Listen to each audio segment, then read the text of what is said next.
2024 में गौतम अडानी के against US department of justice ने ब्राइबरी के एलिगेशंस के अंडर क्रिमिनल केस फाइल किया। वही केस इन्वेस्टर से छुपाने के लिए यूएस एसईसी ने सिविल केस फाइल किया। फिर 2023 से 25 के बीच में ईरान से सैंक्शन गैस खरीदने के लिए यूएस ट्रेजरी ने उन पे यूएस में केस फाइल कर दिया। तीन इतने बड़े एलिगेशंस यूएस अथॉरिटी ने गौतम अडानी पे लगाए, तीनों को उन्होंने डिनाई किया।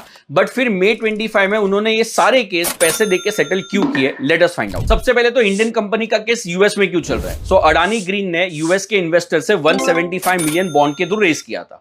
यूएस के लॉ के हिसाब से अगर यूएसए का पैसा कोई फ्रॉडुलेंट एक्टिविटी में यूज होता है तो उसका केस यूएस में ही रजिस्टर होएगा, इवन दो वो क्राइम इंडिया या कोई दूसरी कंट्री में कमिट हुआ। यूएस डिपार्टमेंट ऑफ जस्टिस ने अडानी ग्रुप पे एलिगेशन लगाया कि उन्होंने आंध्र प्रदेश और दूसरे स्टेट्स के ऑफिशियल को अराउंड 2000 करोड़ का ब्राइब दिया है सोलर एनर्जी कॉन्ट्रैक्ट को सिक्योर करने के लिए। सिमिलरली यूएस ट्रेजरी के अकॉर्डिंग 2023 से 25 के बीच में अडानी ग्रुप ने $192 मिलियन का गैस दुबई से खरीदा था और यह गैस ईरान से आ रहा था। And Iran is a sanction country bye US, तो अगेन यूएस का लॉ वायलेट होता है। बट ये केसेस के अंडर गौतम अडानी या अडानी ग्रुप के कोई भी पर्सनल का यूएस के कोर्ट में ना तो फिजिकल प्रेजेंस हुआ है ना तो कोई हियरिंग हुई है। इसका मतलब यूएस कोर्ट में ये एलिगेशंस अभी तक प्रूव नहीं हुए। बट प्रॉब्लम ये है कि ये एलिगेशंस की वजह से 2024 में अडानी ग्रुप को $600 मिलियन का यूएस बॉन्ड इशू कैंसिल करना पड़ा और उसके पहले हिडन्सबर्ग रिपोर्ट की वजह से अराउंड 20,000 करोड़ का एफपीओ भी कैंसिल करना पड़ा था। और जब तक ये सारे केसेस चल रहे तब तक अडानी ग्रुप यूएस इन्वेस्टर से इक्विटी या बॉन्ड के थ्रू कोई फंड रेज नहीं कर सकता है।